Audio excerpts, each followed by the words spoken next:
Today we are making yellow beans with a nice rich tomato sauce that's got quite a bit of garlic because it really works well, a bit of dill, everything else. Just make sure you follow along and I'll see you at the end. Divine.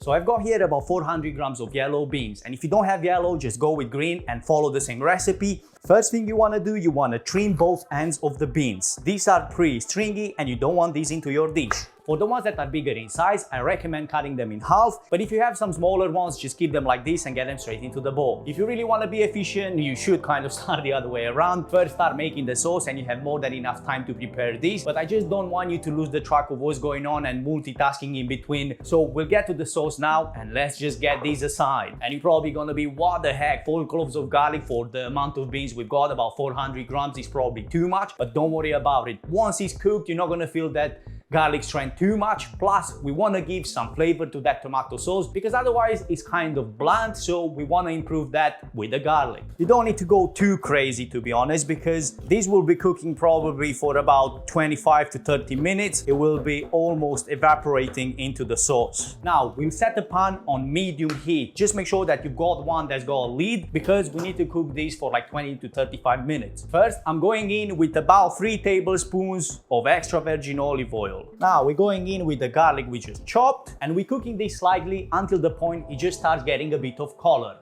As soon as it gets a bit of color, we move on to the next step. This shouldn't take longer than 2 minutes, but just make sure that you mix in so it doesn't get burned. Just at the point that it starts getting a bit of color, throw in half tablespoon of plain flour and just make sure that you mix this in until it gets well incorporated with the oil and the garlic. This is 400 grams of plum tomatoes that go straight in. To make your life easier, you could use a potato masher and that's what we're gonna do. But if you wanna go with the tomato sauce that you've got around, or if you wanna buy tomato sauce from the shop, you can definitely go that way. Now, I wanna add seasoning, and with seasoning, I'm gonna go simple. So we're going in with salt. I'm using rock salt just because I ran out of table salt, but if you were to use table salt, probably about 1/4 teaspoon should do the job. Pepper, a good pinch of black pepper, freshly grounded. And as always, you know me, I'm a big fan of smoked paprika. If you've been watching my channel, I'm gonna be adding a pinch of smokiness. So we're going in with the beans, and straight after we added the beans, we're gonna go in with some water. I'm gonna be using 200, so 200 mils of water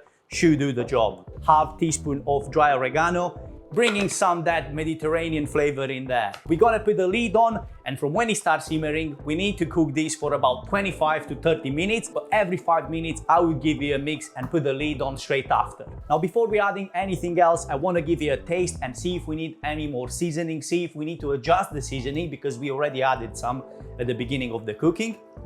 And I think what I'm gonna add is a touch more salt because I'm using rock salt and this is pretty weak. Also with the pepper, I'm just gonna go a touch more, not a whole lot, another pinch. As you can see, the sauce reduced slightly and it also thickened. And this is just perfect to dip some bread in there if you want to. To finish the dish, I'm gonna use some freshly chopped dill that works really well with this combination. If you obviously don't like the dill, just skip it entirely. I hope that you enjoyed this recipe, and if you did, make sure to give it a thumbs up and subscribe to the channel for more simple recipes like this. I'll see you in the next one.